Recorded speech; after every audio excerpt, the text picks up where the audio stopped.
What the hell is going on, everybody? So this is just going to be another discussion type video regarding MLB The Show 17. And before I get into this video too, I want everybody to realize that this is just one idiot's opinion, me being the idiot.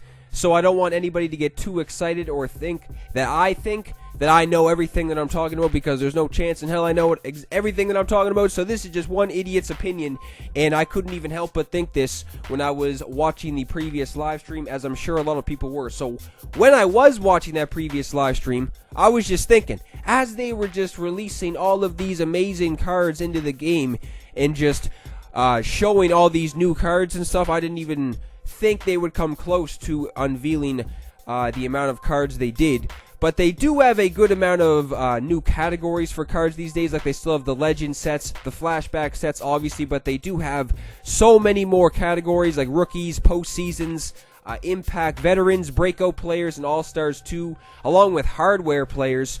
Which, for hardware players too, I think they mentioned that those players are going to be absolutely insane, because those are going to be like MVP type seasons, Cy Young seasons, and all that stuff. Now, to answer the question, should you expect to see better cards in MLB The Show 17 than in MLB 16?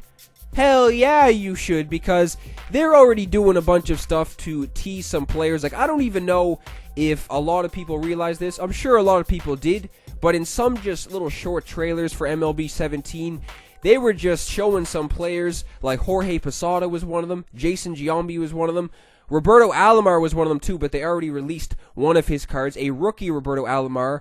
And I'm pretty sure too that in the previous live stream, those guys may have possibly not leaked, but possibly teased a Mariano Rivera, because they were saying that Kenley Jansen, or was that the previous live? It was one of the live streams. They said that Kenley Jansen has one of the best cutters in the game, and then one of the guys said not to mention a certain Yankees closer. So I'm sure everybody knows who the hell they were discussing right there. I want everybody to think of this too. Think about all the cards that they announced in that previous live stream. So you would at least have to think, right, that those cards are going to be available to everybody early in the game, like first couple weeks, first month or two at least into the game. Those cards will be available to get. Obviously, Griffey will be available. The 99 Griffey will be available to get. Just a matter of how long it will take to get that damn thing.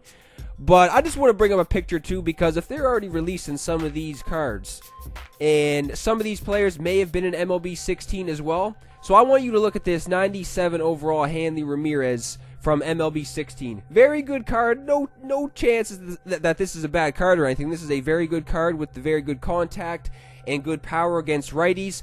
Fielding obviously could be a bit better with the 71 fielding. Good speed though with 80 speed.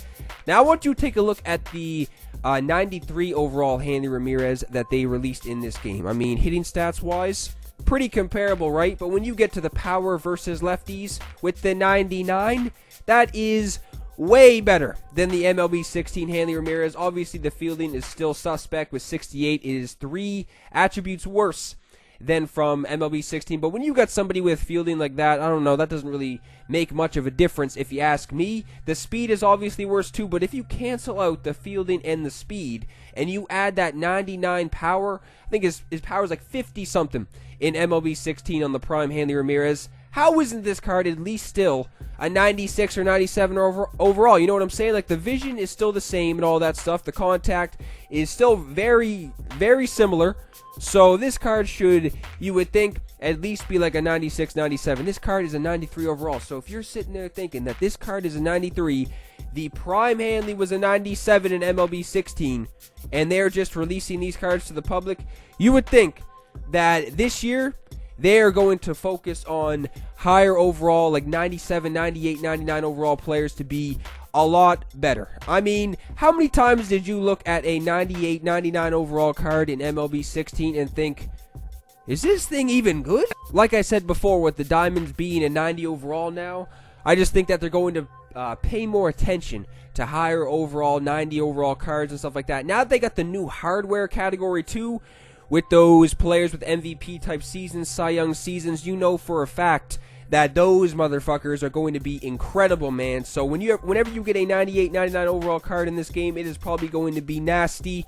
So I'm not saying that every single card they release in this game is going to be insane. I'm just saying that we can expect to see a bunch of amazing ass cards, because this is a good example if you ask me. The 97 Hanley Ramirez in MLB 16 compared to the 93 Hanley Ramirez in this game. I mean, those cards are pretty much similar. If you ask me, this 93 Hanley Ramirez is better, and this card is a 93 overall rather than a 97 overall as it was in MLB 16. One thing I want to add too is that I'm pretty sure a good amount of people would rather see legends that have just recently retired or just recently left the game in some way, rather than legends who were playing back in like the 60s and 70s and all that stuff. Don't get me wrong, those legends are cool as shit.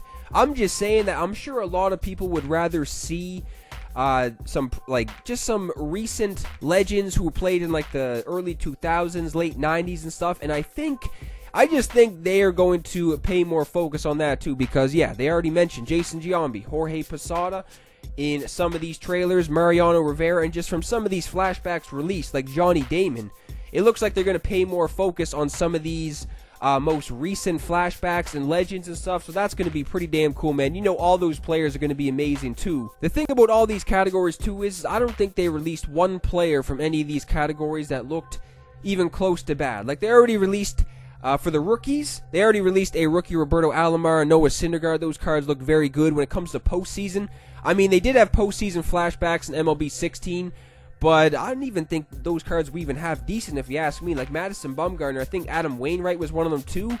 But that Madison Bumgarner, the 99 Madison Bumgarner, wasn't even close to one of the best starting pitchers in the game if you ask me. So for this year, they already released a couple postseason players. Johnny Damon, only being a gold, that card still looks pretty damn nasty.